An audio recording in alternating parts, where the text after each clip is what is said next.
opportunity to visit with your group tonight. I was quite surprised to get an email, and was pleasantly surprised. And I was told that you all have been to Texas and got to see some of these sparrows we're going to talk about tonight. So what I'm going to try to do tonight is talk about sparrow identification generally, of which, by the way, if you go to YouTube, there are, I don't know, 10, 15, 20 different presentations on sparrow identification from everybody from Rick Wright, who just 3 years ago published a Peterson Field Guide on sparrows, to other people that use Jack Sparrow from the movies as a hook. So what I'm going to do is try to teach you a little bit about what I do in terms of sparrow identification. I know some of the sparrows I'll share with you tonight you're not going to find in Pennsylvania, anywhere in Pennsylvania.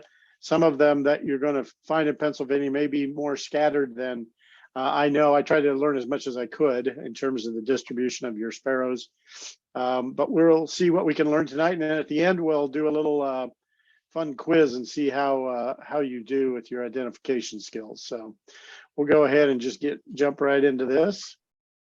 If my pointer will cooperate. There it is.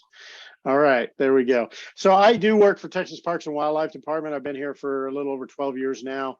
I've worked as a park interpreter. I've worked as a wildlife biologist, and now I work as what's a title called Texas Nature Trackers biologist. And basically what I do is try to go around and get people engaged in community science or citizen science. We use the app iNaturalist as kind of our tool to draw people in. It's a very powerful tool. We've got here in Texas, we just passed 7 million observations on iNaturalist. So we get a lot of very important, very valuable data about the flora and the fauna state of Texas. So in terms of just a little bit more about me, just so that I've got some credentials, some proof of credentials, if you will. I've been an environmental educator most of my life. The vast majority of it has been teaching children about nature and my love of nature and getting them interested in nature. And one of the most powerful tools I've been able to use is our birds. I'm a federally licensed bird bander, have been for a long time, and have done a lot of education bird banding programs that expose a lot of children to the wonders of birds of all kinds. I've also done research, everything from graduate school with eastern bluebirds to working with bats out in West Texas and Central Texas. I've even been dumb enough to hold a live rattlesnake, a very angry live rattlesnake, after getting it out of a noose. And I've worked on wild turkeys and then just all kinds of birds and a lot of fun like that. And right now we're doing a project on grasshopper sparrows and LeConte sparrows. Both of those birds in Texas are considered SGCN, which stands for Species of Greatest Conservation Need. And another bird that's SGCN here in Texas is the loggerhead shrike. And we're doing color banding project there, trying to look at family units and fledgling success and see how that population is responding in a very urbanized setting up north of Austin. So I still keep my hands in the bird world as much as I possibly can. So we'll just jump right in it. I think everybody here knows who Andy Rooney was, but he had a quote that I've always loved, and I wanted to share that with you. All birds look like sparrows to me. There are big sparrows, small sparrows, and gaily colored sparrows, but they all look like sparrows. Last summer, I realized this was a know-nothing attitude, so I bought 2 bird books. They were filled with every conceivable kind of sparrow. And the truth is, there are a lot of different kinds of sparrows, and which makes it kind of fun to go out and try to identify them all. For a lot of people, sparrow identification is really frustrating. I kind of compare it to trying to learn and identify different kinds of grasses. They all look just about alike with some subtle differences. But sparrows, in terms of the word sparrow, there's a long history of this word, but it meant a bird that was a flutterer. And so a lot of the early naturalists and a lot of the early ornithologists saw the old world birds that they were used to. They saw the new world birds. A lot of them originally were called buntings of various kinds. And of course, a lot of people, the average person, when they think about sparrow, they think about house sparrow. And I spend a lot of my time trying to convince them that they're actually not a sparrow, and certainly not a native sparrow to North America. So now, and there used to be other sparrows that were lumped with sparrows, and they used to be Emberizidae, and that group has been broken apart, and now our sparrows that we're going to talk about tonight are in the family Passerellidae. So just a little bit of information there. And so what makes a sparrow? Generally, they have a conical bill. It can be sharp pointed or thick, varying degrees of it, but generally conical and a little bit thicker for husking seeds. Of course, sparrows will eat insects, fruits, and more. However, so it's not only for seed eating. Most sparrows are small to medium-sized brownish birds, except when they're not. There's always exceptions in the natural world. Most are not sexually dimorphic, which means, of course, you can't tell the difference between the males and the females. And sparrows are typically associated, at least in our part of the world, with open habitats with some exceptions. And in fact, one of the things I've learned about birds, a lot of sparrows on the East Coast, being involved in conservation of birds, a lot of the grassland birds that became more common on the eastern third of the United States when early agriculture opened up all those expanses of trees, and now they're closing back in, as I understand. Some of the birds that used to be more common have become less common. So, and you've probably, or if you've lived out there over the course of your life, you've probably discovered that for yourself. So who are they? There are 3 really good sparrow books that I'll share with you at the end of tonight's program. But in one of those books, this is what it started talking about. This is just a small sample of trying to explain who these birds are. This was in Rising in Beetles book, a great identification book that predates the most recent Peterson guide. But they're very common, or very confusing family. There's still lots of debate about where things fit here, there, or the other place. And of course, right now, if you look at Rick Wright's book, he splits out lots of different species. And then there's always that discussion about how many different kinds of song sparrows, or how many different kinds of fox sparrows, or how many different kinds of juncos there are. So that is still in a state of flux, and probably will be for a while. So as they try to figure those things out. So who they really are, and this is, these are the birds you're going to see here in Texas. So we have a total of 36 species of birds that are considered sparrows. And of course, some of them go by different names in terms of towhees and juncos. And some of them are very rare, have only been seen a few times. But the vast majority of them can be found in various parts of the state. Pennsylvania is a huge state. Texas is an enormous state. So there's lots of different ecosystems that you can explore, and thus find lots of variety in the sparrows across the state of Texas. So who they are not, of course, is not the house sparrow or the English sparrow. This is in Texas. They were first released in 1867 in Galveston County. And of course, now, as far as I'm concerned, all England can have all their birds back, all their sparrows back if they want. They still are very prevalent, obviously, throughout most of the country. When you go to identify any birds, of course, field marks are really very, very valuable. And when it comes to sparrows, there's a lot of field marks. You don't have to worry about all of these field marks. One of the things that, as you all are I'm guessing, being experienced birders, know that there are certain places to look on a bird to really start after their identification. It was interesting reading Rick Wright's book. He goes a lot on back feathers and wing feathers. I don't. I'm trying to cut to the chase, because one of the things I believe in bird identification, especially if you're new to it, is how can you split up the big mass of birds into smaller and smaller groups until you get down to where you've only got a handful of choices. So we're going to talk about some of the characteristics you see here, but certainly not all of them tonight. So some key points in the identification game that I've come to use over the years as a birder and a sparrow watcher. First of all, is time of year. Learn when should you expect those birds, whether it's they're winter visitors, if you only see them as they pass through the state in migration, either north or south, and then of course those birds that happen to breed in the area where you live. But getting familiar with those range maps and those field guides is actually quite valuable.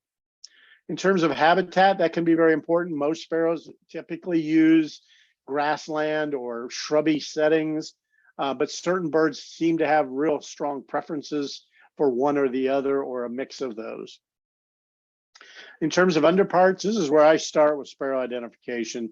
I start with, are you streaked on your chest and the breast area, or are you not streaked? And once I get to that, then I can start, I've cut them in half, and then I can start paring them down from there. And that's how I teach it when I'm trying to teach people how to identify sparrows.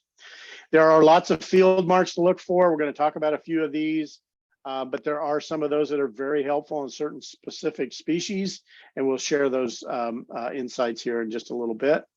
Size and tail, most of the birds are there are large sparrows and small sparrows, but if you're not real comfortable with sparrows, what's a small one versus a large one if you don't have them side by side? So you got to keep that keep that in your forefront. Also, some people will use the tail, whether it's notched, pointed, rounded, short, long, and those can be very relative terms. And as you all know, a lot of sparrows, when they're moving and you're trying to identify them, they're not showing you all those characteristics like, here's how long my tail is compared to my wing. They're trying to get out of the way. So it becomes something of where you get used to seeing a silhouette or a pattern, and not necessarily how notched is the tail, for example. And then, of course, behavior can help with a lot of our sparrows. Some birds respond very differently when they're flushed. Some look like wounded ducks, just kind of barely get up over the grass and then fall back down into the grass and run. Others will fly straight up into the tops of the trees to look around, and others will go intermediate and look around for a little bit before they tend to drop back into the grass. So in terms of time of year, if we start with that, the birds, just so that you all know, the birds that are in yellow are birds that you would, I think, find, based on what I could do with my research, in Pennsylvania. All the birds with white, and then these four birds with yellow over here under winter. All of these are found in Texas at different times of the year. You'll notice I put clay colored in migration because at least where I live in Central Texas, South Central Texas, they come through in the fall, they go to South Texas and Mexico, and then they come back through in the spring. We don't see them through the winter, so that's why I classify that as migration only for the most part. And then, of course, when we get to streaked and unstreaked, and this isn't going to include all the species of sparrows, but it includes the ones that I'm mostly going to talk about tonight. But you can see that's a great way of almost splitting that in half. And of course, when we talk about the degree of streaking can vary. And the one thing, and because you have some sparrows that breed there in Pennsylvania, just like we do here, different species, but some species that overlap. When the young fledge from the nest, a lot of them have some form of streaking on their chest. And that can create a lot of confusion as well. So what I'm gonna do tonight is focus on adult or at least first year birds that have gone through their fall molt. Other characteristics that help with identifying sparrows: white on the tail, the vesper, the lark, and the dark-eyed junco are the most obvious ones with white. Others might have a hint of white or might be shaded. But the ones that stand out as white on the tail are these three birds. Eye rings, a lot of birds have an eye ring of some form, but it may be very dull, it may be interrupted, so it's not a complete circle. These four birds certainly have a very distinct, very noticeable eye ring that you can use to help identify those birds. And then some birds have a central chest spot. One of the things you'll notice is that some of them have streaks and the central chest spot. Others don't, but still have a central chest spot. So, for example, the lark sparrow would be an example of that. The swamp sparrow would be an example of that. And then some have a very bold head pattern, which helps them to be identified more readily. And these are some of the examples of that. So again, all of these different characteristics work together to help with sparrow identification. So in my presentation, you're going to see some SGCN ranks. And all that is these are birds that are a little less common, that are starting to become far less common, or are in trouble in the state of Texas. So you may reference that. We won't spend a lot of time talking about that in tonight's presentation. We're going to start with as I said earlier, I break them down into you either got streaks or you don't have streaks. And when I say streaks, again, it's going to be on the front of the body, not all this patterning on the back of the body. One time I threw up a lark sparrow, just the back of a lark sparrow, and watched the argument ensue as to what species it was, and nobody got it right. And that was with some pretty good birders. But for us here in Texas, the lark sparrow is a local breeding bird. In fact, one of its highest concentrations of breeding is in the Edwards Plateau, kind of west and north of where I live, just outside of San Antonio. In the winter, there's still some around, but a lot of them move south. They're very dramatically colored bird, beautiful bird, obviously, as you can tell from there. This is one of those birds that's, I would call it a medium large sparrow. It's pretty good size. I've held a lot of them in my hand. So it certainly outpaces something like a grassland or a grasshopper sparrow. And then when it's one of the behaviors of this bird, when it flushes, it typically will fly to a fence or a low branch on a shrub and look around. So it often will give you very, very nice looks. And of course, when it does flush away from you, this is one of those birds with the white. And unlike the other two birds that we're going to point out with the white tail feathers, the white on the lark sparrow never extends the full length of the tail feather. It's greatest on the outer tail feathers, smaller white spots on the tips of the central tail feathers, but never extends all the way up. So you can learn to identify that when it flashes and flies away from you. And a lot of sparrow identification, unfortunately, is done as the birds are flying away from you. So, but one of our more beautiful sparrows, I'll probably say that more and more, say that too many times tonight, but it is really one of our most beautiful sparrows. This is a sparrow that I've actually found when they nest, they a lot of times nest on the ground, as a lot of sparrows do. Their young will leave the nest before they're even fully feathered out. I actually had one walk into one of my mist nets one time and didn't have enough feather development on the wings or the tail to even fly yet. So it was just running across the grasslands. And then, of course, this is a bird you're going to be very familiar with where you live, the white-crowned sparrow. And of course, the bird in the upper right-hand corner is the adult. And the bird in the lower left-hand corner is a first winter bird. Down here in Texas, I don't know what happens out there, but by the time these first-year birds enter their second year of life after January 1st, and they get ready to migrate back north, they will have attained the black and white stripes of the adult white-crowned sparrow.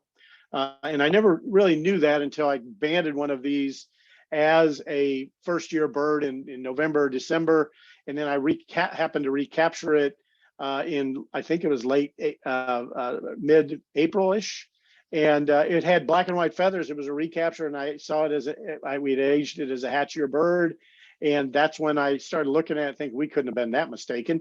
And then I happened to find one brown feather on the crown that indicated, yep, that bird was actually molting those head feathers before it was migrating back north. This is a bird that can become quite common, at least where we live. It is a bird that will use a variety of habitats. It's kind of a bold bird, but it's a really pretty, especially the adult, is such a pretty bird. But you'll see them foraging in grassy fields, in mowed fields, or paths, and then they'll flush into brushy areas. I see these birds flush out of brushy fence lines a lot. That's where I commonly will look for this particular species. And this is one of our medium to large birds. I apologize if I cough tonight. I've been going through a cold the last week and a half, so I'll try and limit that if I can. Another bird that you're going to be familiar with, of course, is the white-throated sparrow.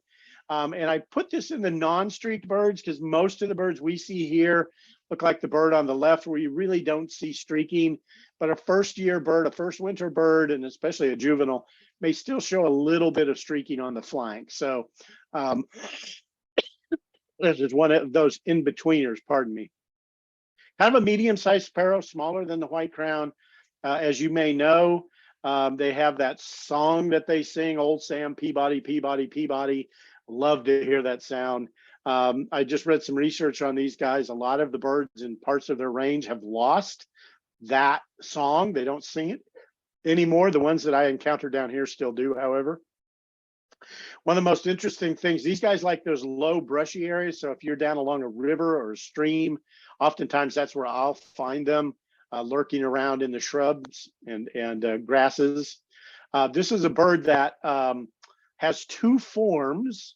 One is the white striped form on it, where the head is very brightly colored with that real rich gold in front of the eye. And then you have another form that is a brown headed, kind of tan striped versus white striped.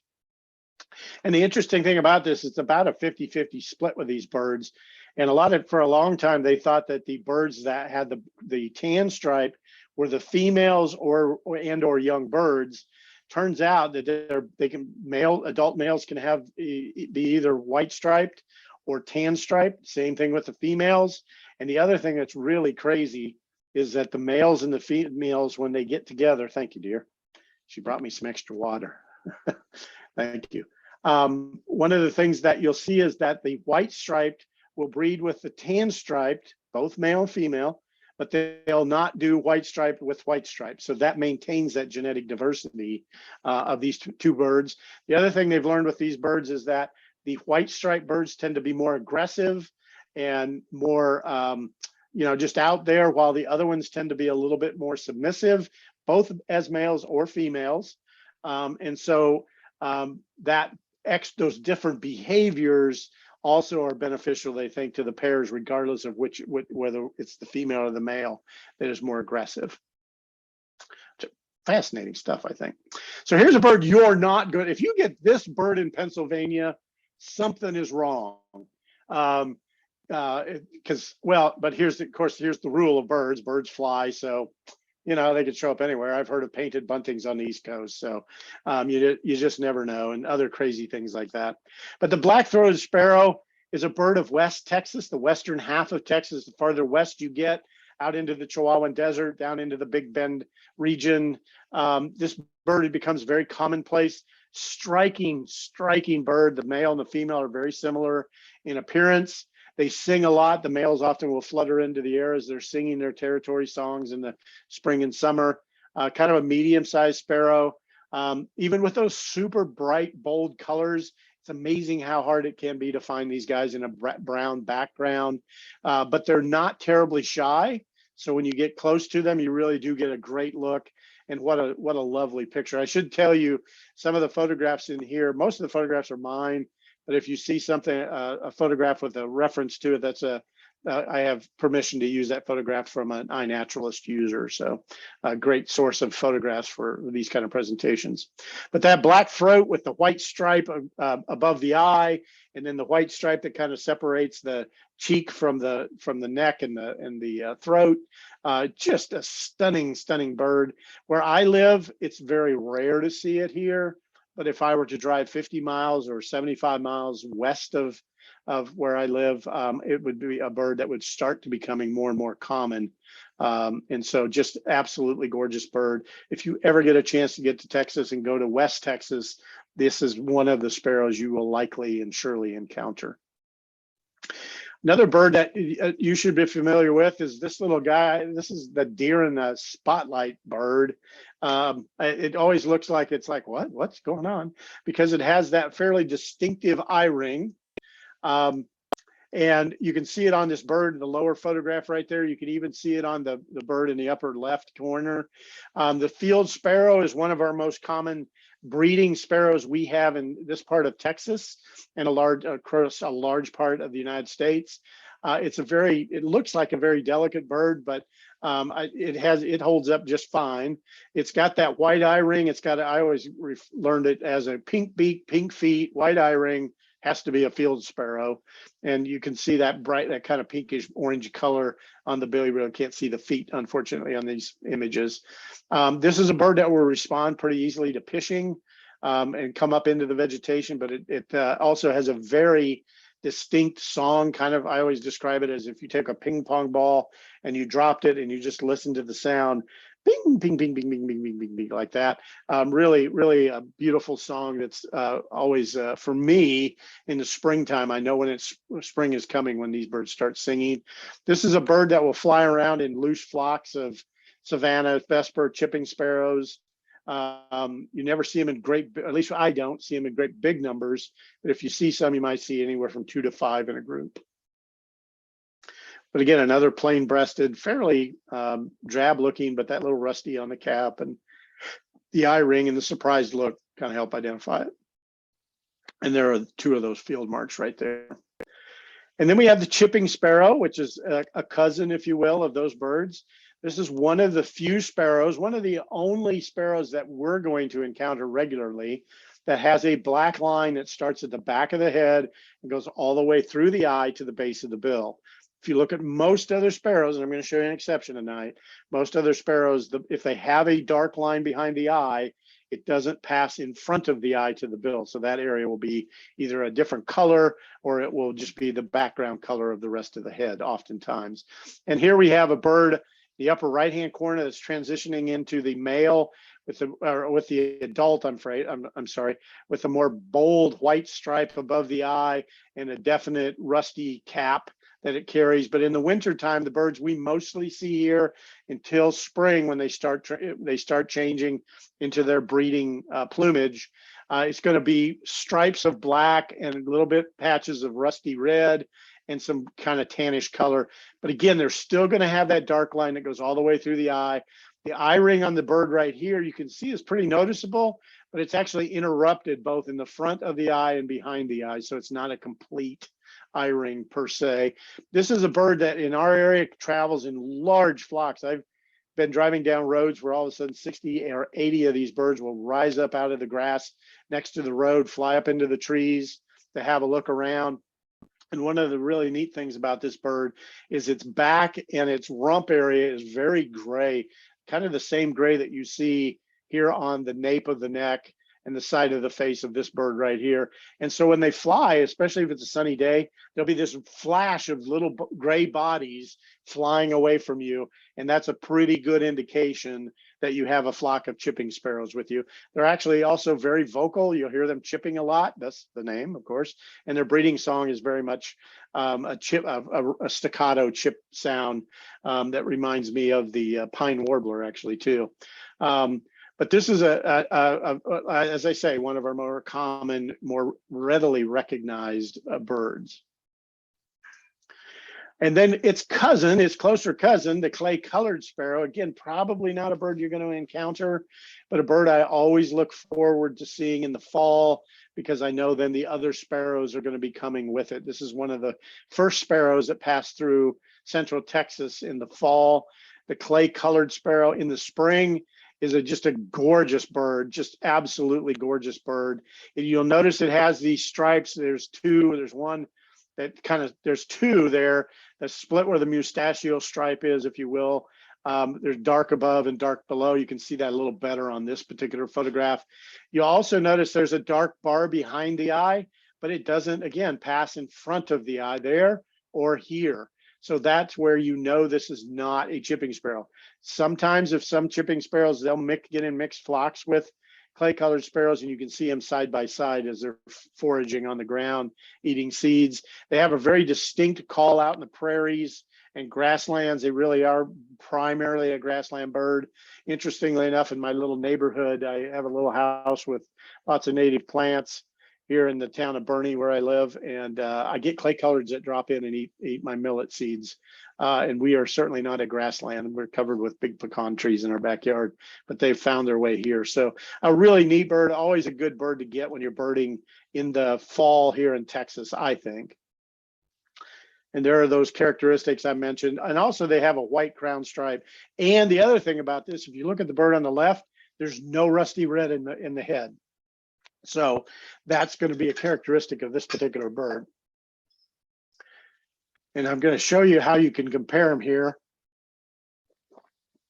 You can see the clay colored on the left. Again, no dark line in front of the eye. Down here on the chipping sparrow, the dark line is in front of the eye right there, goes all the way through. And this has more of that clay or kind of natural background, kind of a soil background, whereas this got a little bit more rich coloring going on with that bird as well. But that said, there's a lot of variation in those between those two. So a couple of other birds in the genus Spizella that you're going to see, you have to go to West Texas to see these two birds, are the brewer sparrow and the black chin sparrow. Black chin sparrow has a very limited range in Texas. It gets high up in the mountains of Big Bend National Park. If you ever go there and you're looking for the Colima warbler, this bird will be where the Colima warbler is, high up in the mountains. You got to earn a sighting of a black-chinned sparrow. The brewer sparrow is going to be more of a winter bird. You might see glimpses of them. Fairly drab sparrow, but not very common. But I wanted to share with you a little bit of that diversity that we have out here. And then a bird that is actually probably more common in Pennsylvania than it is here in Texas is the American tree sparrow. Absolutely, well, here I go again. I just can't stop it. Absolutely beautiful bird, I think, obviously. It's a bird that a lot of people confuse with a swamp sparrow, with a field sparrow, with a chipping sparrow. I've never quite understood why, though. It's got a lot of rust in it, maybe a swamp sparrow a little bit. It's got a lot of rust in the wings. It's got that rusty cap up here. It's also got a rusty stripe behind the eye, nothing in front of the eye. And then the one thing that I think really separates this bird from the other sparrows easily, for its size, is the fact that it has a bicolored bill. So the upper bill, the upper mandible, and I know that's probably not the right word, but that's what I'm going to call it anyway. The upper bill is kind of a dark gray, and the lower bill is yellowish and very distinctive. The other thing about this bird, it doesn't have streaks, as we're still in those unstreaked birds, but oftentimes you'll see that central chest spot that'll help you identify a tree sparrow. In Texas, this bird is only going to be seen generally in the northern part of the Panhandle. Occasionally in a severe winter, a few may show up in the Dallas-Fort Worth area, but generally they're not going to get any farther south than that. This is really an arboreal type bird, and thus you'll notice the species name Arborea. And then we have the grasshopper sparrow. We're going to start moving toward the streaked birds. And I know you have them out there. I don't know how common they are still. This is what I always refer to in my world as the quintessential prairie, tall grass prairie bird.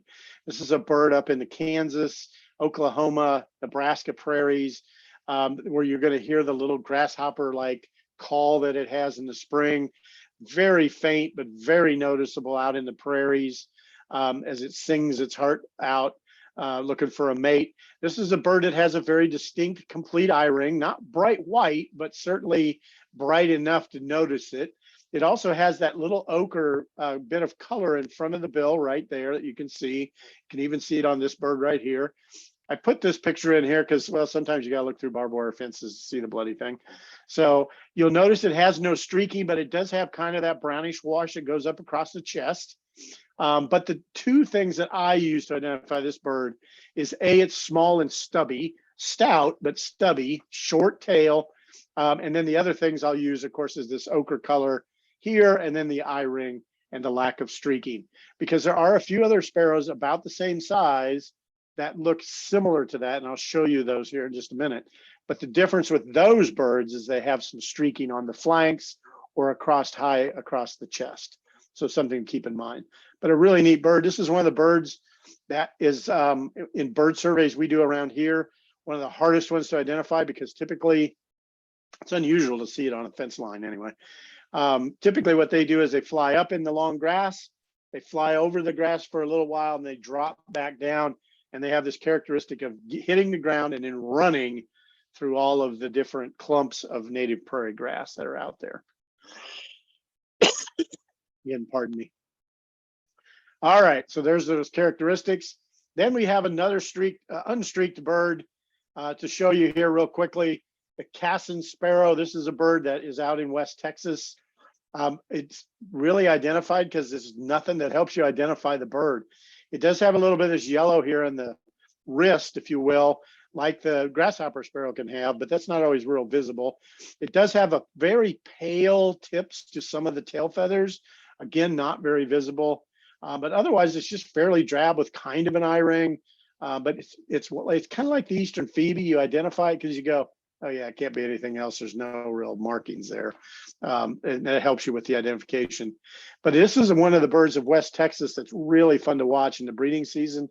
The male just takes off in the air and flutters around flying. It reminds me a little bit about the bobolink, how the male bobolink does that. And then two other birds that are in East Texas that botterize down on the coast right along the Gulf Coast, and the Bachmans up in East Texas. Both are very limited ranges in Texas. Both are lack streaking in their chests, and I just want to share that with you. I've never seen either one of them. It's terrible, but I have not stumbled on these things yet. I have listened to the Bachman sparrow sing, sing, sing, sing, sing, and sing some more, and then never could see the bloody thing on a couple of occasions. Really frustrating, isn't it? And then our last couple of big non-streaked birds that we have in Texas. Now we're getting into birds, again, that you're only going to see here in Texas if you visit us.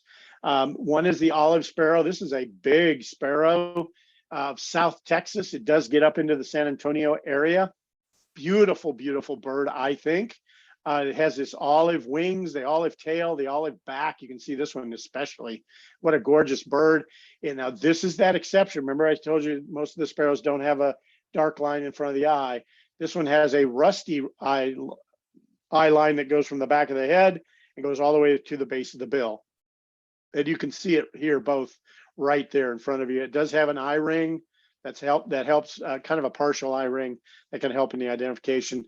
And it's got some brown brown streak on the top of the head.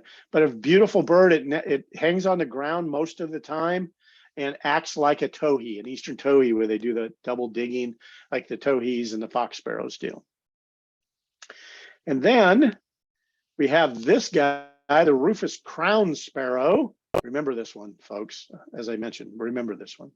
So the Rufous crown sparrow has the rufous crown. You can distinctly see. It has the white eye ring that you can see in this photograph. It also has this black malar stripe right here. But those characteristics are going to identify this bird. This bird, when I first moved to Texas, I would hear it singing all the time, and I kept thinking it was a house wren. You know how house wrens are just chatty, chatty, chatty. Well, these guys will do the same thing. Very similar calls. It took me 2 or 3 years to really realize, A, house wrens don't nest here in this part of Texas, and B, this bird does. So the Rufous crown, again, is a fairly large sparrow. It likes to live in the rocky crevices and creek bottoms that we have around here.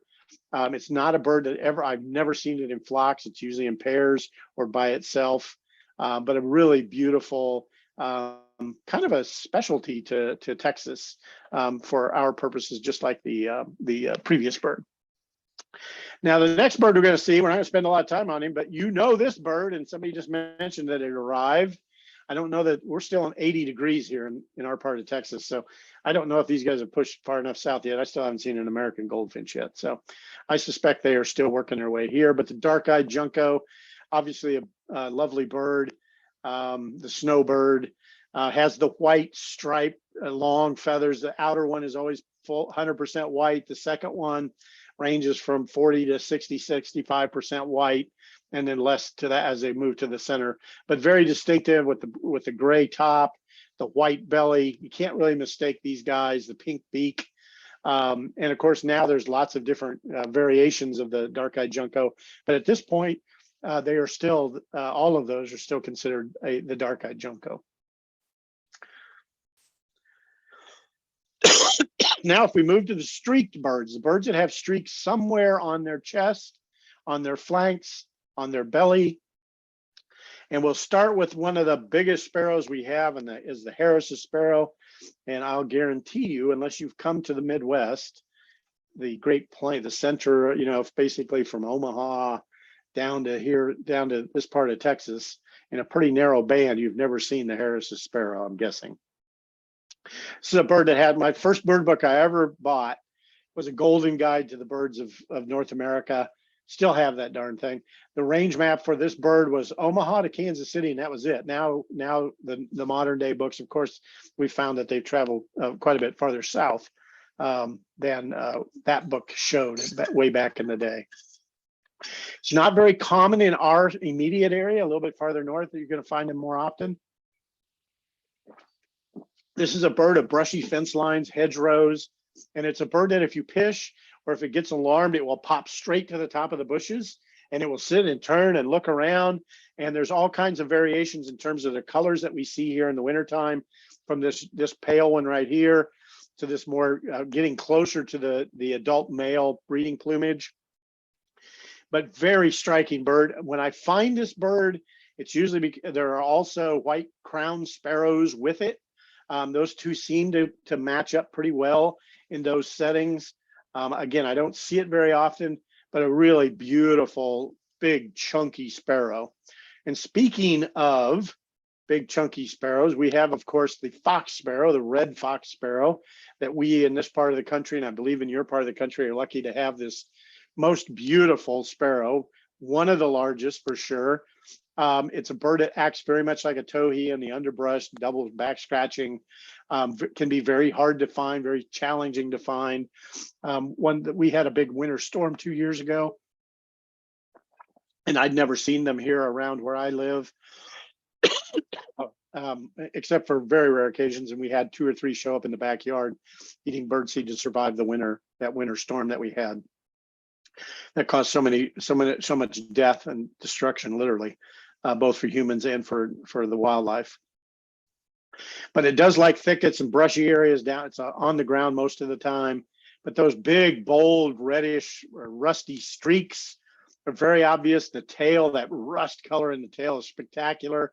The rust extends into the wings, the wing feathers, and then all the way up into the face. This is another bird that has kind of a bicolored bill, but it's so much bigger than the American tree sparrow. And of course, the tree sparrow doesn't have any of the streaking. You can't mistake them. It also has that little reddish triangle right there. And that's going to be important when we look at the next bird in terms of identification. And that next bird is the song sparrow, of which you all are familiar with. The sad thing about the song sparrows that come here, we never get to hear them sing their beautiful song on the breeding grounds until I visit my friends or my family back in Iowa and Minnesota, when I can start to hear them again. But what a beautiful song you must get to enjoy out there in Pennsylvania, I hope. But this is a bird with heavy streaking. You can see on this, here's heavy streaks here. The streaks will oftentimes form a central dark spot. The thing that I use, and there are lots of different explanations how to identify this bird, but what I go for are the 2 triangles. This triangle where my red pointer is, and this triangle on either side of the bill. That is so obvious on this bird. And if it's red, rusty red, it's going to be a fox sparrow. But if it's brown or brownish black, it's going to be the song sparrow virtually every time. And there is variation, but it is so striking. I think those 2 triangles, to me, are the key to identifying the song sparrow. Its behavior is also something that will teach you a lot as well, in that, as you probably know, pardon me, it acts as a very nervous bird. And that when it does flush up, it'll flush up, but it'll always kind of stay in the thickish brush like that picture depicts right there, not getting always to the tops of those small trees. But it will flick its tail over and over again. It'll move around. It's very nervous before it jumps back down into the thick vegetation. And its little cousin, or a similar looking bird, is the Lincoln sparrow. Of course, you're familiar with them, I believe. This is one of our more common winter sparrows, streaked winter sparrows of brushy areas. The Lincoln's is to me, a more delicate version of the song sparrow. It's a little bit smaller. It's not quite as robust, if you will. It has a rounded tail, you can see there. I think song sparrow does too. But what separates those two the most easily is that the streaking here is very fine. So it has the streaking like the song sparrow, but they're very fine streaks. And then, of course, this wash that you see here is also very distinctive, going from the flanks all the way across the top of the chest. Has some of it that extends all the way up into the side of the face. But you also notice in this picture, there's also a lot of gray on the side of the face. And so that can also be a helpful thing to help you identify this particular bird. This is another bird. Oftentimes you'll see them with song sparrows. These guys will stay in small groups. You'll hear them. They're quite vocal a lot of the winter, but they're ones that will pop up, nervously look around, and then drop back down, very similar to what you see with the song sparrow. And to put them side by side, this will kind of show you when I talk about thin streaks or fine streaks versus thick streaks. There you can see this is plainly evident on this Lincoln sparrow in the upper left-hand corner with the fine streaking, that kind of yellowish wash again. And here the very thick, heavy streaking of the song sparrow. And again, that black, dark black triangle that's right there and pretty obvious on this particular bird. Then we have the swamp sparrow. When I was a young man trying to learn my sparrows, this bird gave me more confusion than any other species I dealt with. I don't know how many of these I called Lincoln sparrows.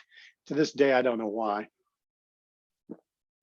It has just a hint of streaking on the flanks. And maybe that was my confusion. And it has a little bit of rusty color on the flanks as well. But that rusty color doesn't extend across the chest. The chest is kind of bright gray, white, if you will. But it does have a lot of rust in the wing and in the tail, as you can plainly see there. A lot of gray in the face and on the nape of the neck. Also has that yellow lower mandible is fairly noticeable oftentimes. But this is a bird that, as you may know, you have them there. They stay down deep in the brush or in cattails, and you can pish them up. You can get them to come up out of the vegetation a little bit, but they're really good at hiding. But just a beautiful little bird. Oftentimes you'll see one that has a very faint center spot that will help with identification as well.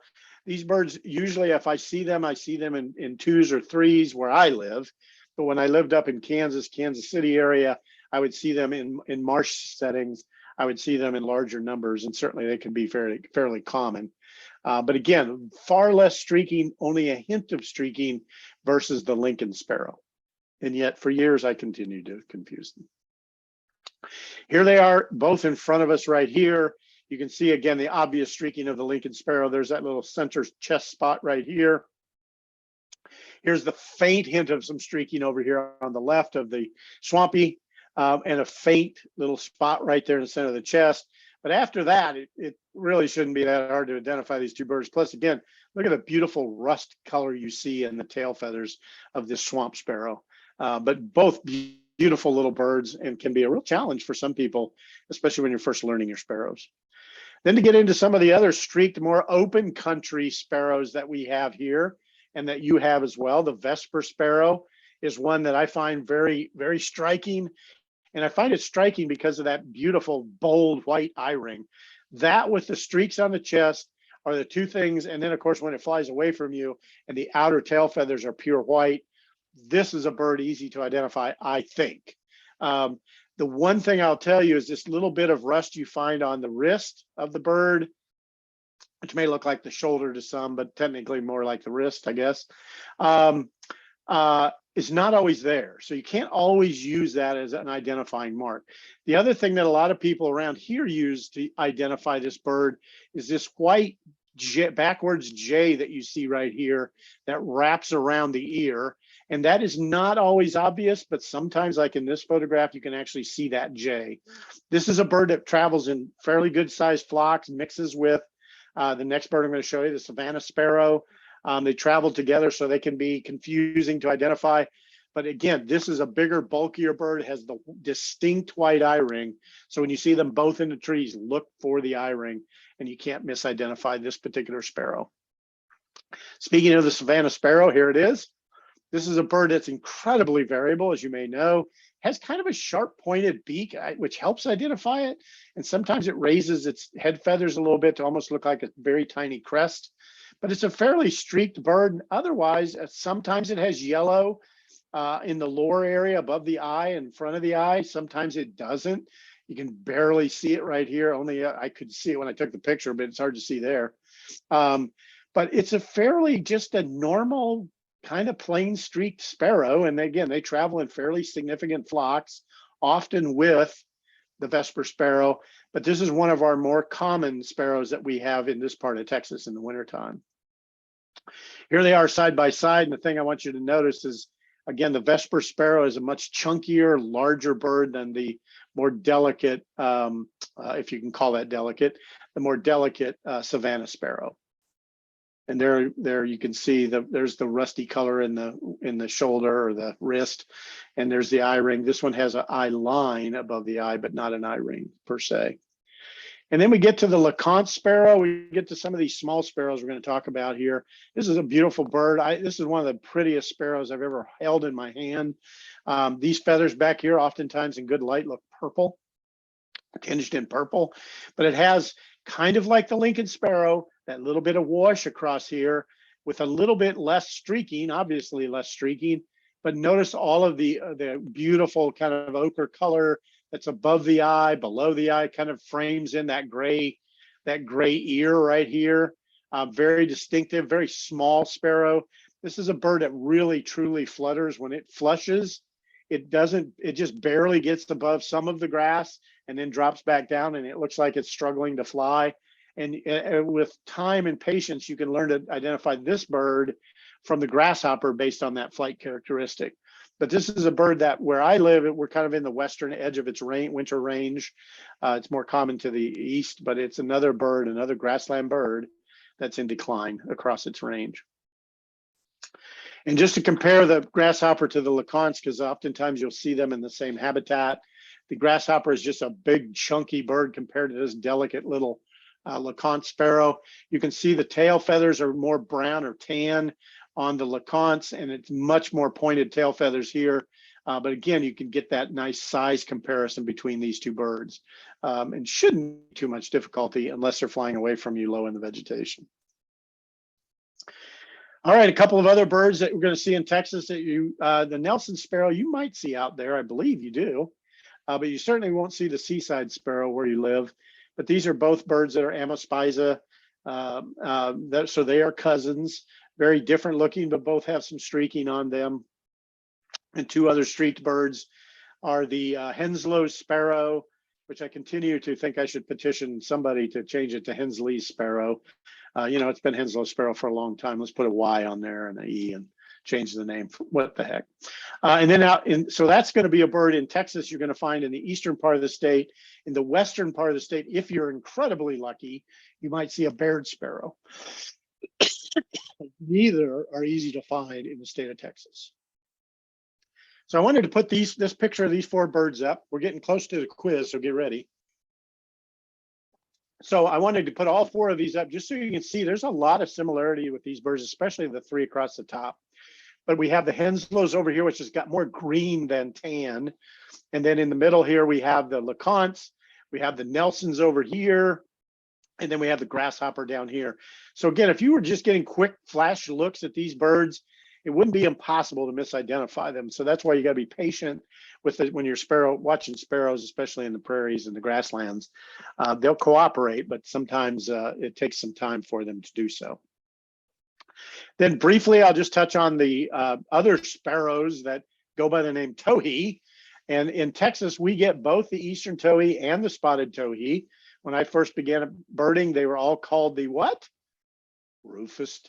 Rufous-sided towhee, and I wish they would have kept that name for one of them, at least the eastern towhee. Good gosh, what a great descriptive name, and they screwed it up.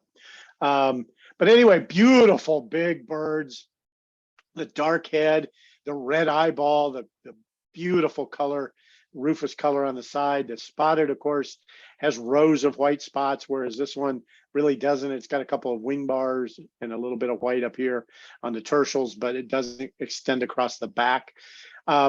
I've only one time encountered both of these species in the same place. Most of the time, the spotteds come into Texas to the western 2/3 of the state, and the easterns come in for the winter into the eastern 1/3 of the state, and rarely do they overlap. And a couple of other towhees that we have in the state include the green-tailed towhee, which comes here as a winter resident. Really striking bird. You have to mostly go to West Texas to find it, but I did encounter it near where I live one winter. I found one in a brush pile. And then another bird that has a more wide distribution and actually breeds in the state is the canyon towhee. And it's kind of a real drab looking bird, but it has this rusty undercarriage down here where the rump is. It reminds me a little bit of the same color pattern of pretty solid color with that little patch of color like the gray catbird has. But a neat little birds. And then just to show you, we get some really rare ones here in Texas. The yellow-eyed junco is a review species, as is the golden crowned sparrow. We are far outside the range of both of those birds. So very briefly, when you're looking for these birds, if you're out in open fields like what I see here, you're going to find grasshoppers, LeContes, especially dense, tall grasses. If it's been pastured or mowed, you're not going to find them generally there. But savannas and vespers will also be mixed in these, whether it's tall grasses, mowed grasses, plowed fields, good places for those two species. When you get into more brushlands, these oak mottes that we have here in Texas, you're going to find a wider variety of sparrows because there's lots of places to hide, lots of places to come out of those hiding places to forage for seeds. And then when it gets thicker and thicker, you're going to start losing some of those open country birds. And really, the grasshopper and the song and the lichens especially are going to become the most common. Chippings, because they're everywhere, can use this habitat just as easily as anywhere else. And then finally, along fence lines, this is where you're going to have the chance, maybe not on this busy of a road, but the chance of finding white-crowned sparrows, Harris's sparrows, and then, of course, chippers and vespers or savannas that might be in the field behind the fence and fly up to the vegetation when they get flushed. And then finally, the best place to find sparrows, I think, is create a nice brush pile. They will pile in there at night. When I first moved to Texas, this brush pile and this brush pile yielded me 14 species of sparrows in one morning of birding in the wintertime at the state park where I worked. Really, really, really great habitat, hiding habitat for our sparrows. All right. I think, do we still have time? I think, oh, we've kind of run over. Are y'all wanting to stop now? If somebody wants to chime in, or do you want to try to take the quiz? I know this is a lot of information, but if keep going. Keep going? Okay, here we go. So this is our mostly sparrow quiz. Note the word mostly, okay? So what I'm gonna do is I'm gonna show you a picture, and then I'm gonna open up the chat here. If I can find the chat, where's my chat? Where's my chat? Over here. And I'm just going to watch the chat. Your job is, when you see the picture, is to type in the name as fast as you can, if you know what it is, and then I'll show you the name. So here we go. Right there. We're going to start fairly easily. White crown, very good, very good. Yeah, this should pop in pretty quickly. Very good. This is an adult white crown sparrow. Obviously, the black and white stripes gives it away. Very well done. As I said, we're going to start easy. So now what do we have? White-throated, very good. This is the white stripe form. It's a little fuzzy picture, but hey, I figured some fuzzy pictures would be okay because that's how we often see them. They can be a real challenge to identify even out in the open. But the white crown, or white-throated, I'm sorry. All right, what do we have here? Let's step our game up a little bit. If I was looking at trying to identify this, I'd notice the eye ring immediately, the rusty cap, and the pink beak and pink feet. And yes, indeed, it is a field sparrow. See, I know this is not a tough test because y'all know what you're doing here, but we're going to test you anyway. All right, what do we have here? Streaked sparrow, obviously. Oh, Barry. Barry must be the sparrow guy based on that note I see from Dorothy. These are both Lincoln sparrows. Very good, very good. Very different looking poses, one from the back and one from the front. So it can be a little bit confusing, but again, you can see that little bit of yellowish across here, the fine streaking on the chest, even the fine streaking here on the side is very distinctive with that white above the eye as well, or that not white, but gray above the eye. So yes, this is a Lincoln. These are both Lincoln sparrows. Well done. All right. This isn't even fair because I think I showed you this picture already, so it should be pretty easy. And you're all correct. It is a song sparrow. Again, you can see the right here, that dark triangle with the heavy streaking makes it a pretty obvious choice. And if my clicker will work, then oh, there we go. All right, so that's the song sparrow. Now we're going to pick up the game a little bit here. What do we have here? We got a streaked sparrow. Field marks are kind of hard. Oh, very good. What is that? Garante, or whatever, however you pronounce that. Savannah sparrow, very good. As the streaking, note the crest a little bit, but notice this doesn't have hardly any yellow in front of the eyeball. So this bird will trick a lot of people. All right, Savannah sparrow. Okay, here we go.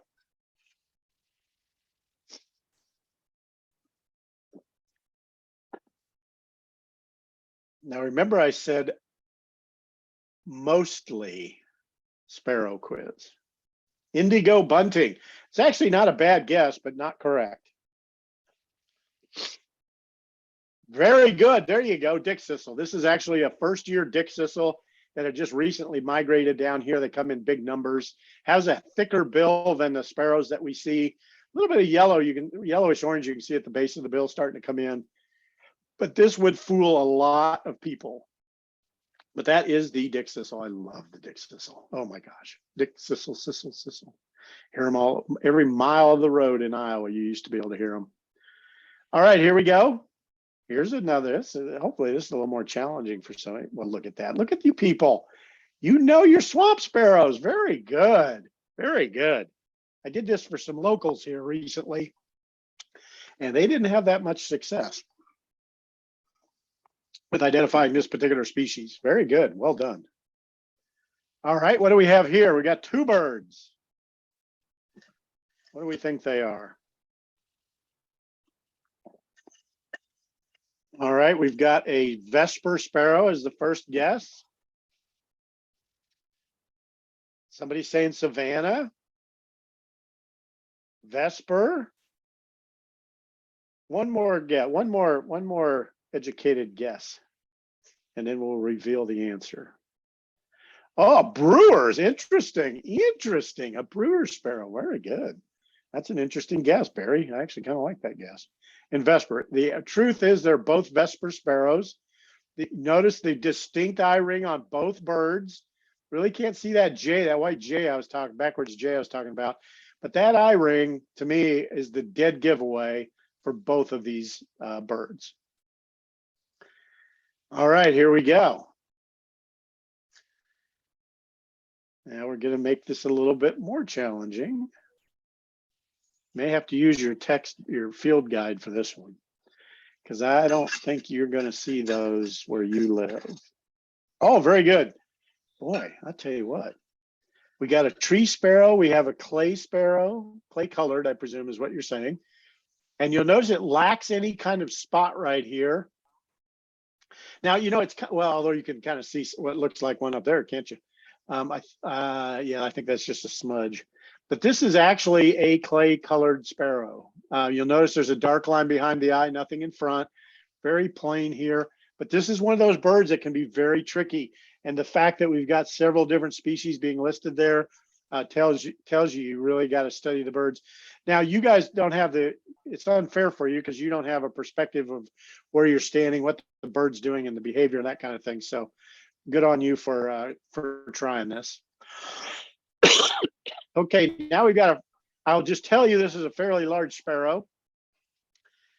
Has a rusty cap. Sounds like, when it's singing, sounds like a house wren. Green-tailed towhee is not bad guess, actually, but no, not that, not a botterize. Rufous crowned, that's exactly right. A rufous crowned sparrow. Very good, very good, very good, very good. Then we have two different species, it appears. Make sure you say which is left, which is right on this one. American tree on the left is what Dorothy is saying.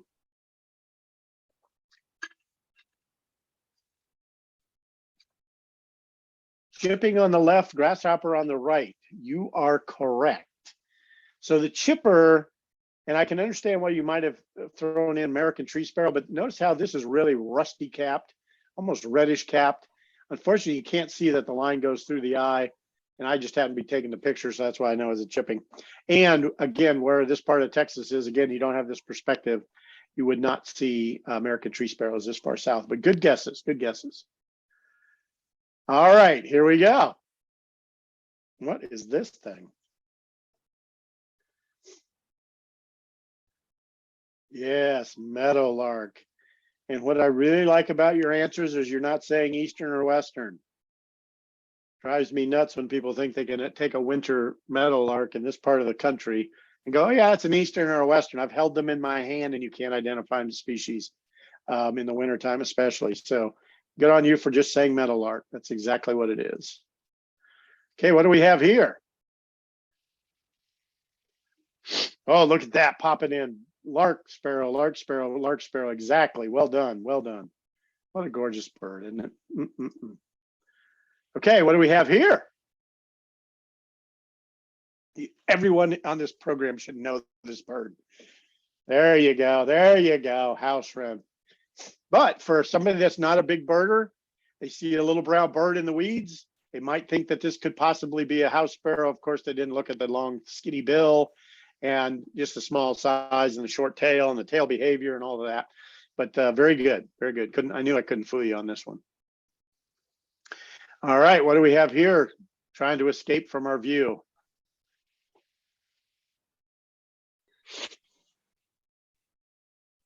This shouldn't be tricky for any of you, but we'll see. Correct. It is a white crown. This is a first winter white crown sparrow. You notice the wing bars. We didn't talk about that. But again, this is a big bird. You don't get the size reference, but it's definitely a first year white crown sparrow. Good job. That's a little trickier one. All right, now we're going to get kind of easy. Let's see if you can get this one. But you got to get the exact species, by the way. There we go. I see two. Oh, who's going to win? Spotted towhee. Two for a eastern towhee, 3 for a spotted. We're in Central Texas. That's why it's a spotted. But you can kind of see there's more white up there on the wing. Barely can see it. And thus, that is why this is a spotted towhee. We're about done. Here we go. What do we have here hiding behind that branch? We've got Lincolns, we've got Savannah, both good guesses. And another Lincoln's, and with that, we're going to say that is definitely a Lincoln sparrow. It's got that rusty color, that little kind of creamy color that goes from the flanks up to the front, and the streaking is not quite as dense as you would see on a Savannah. Okay, what do we have here?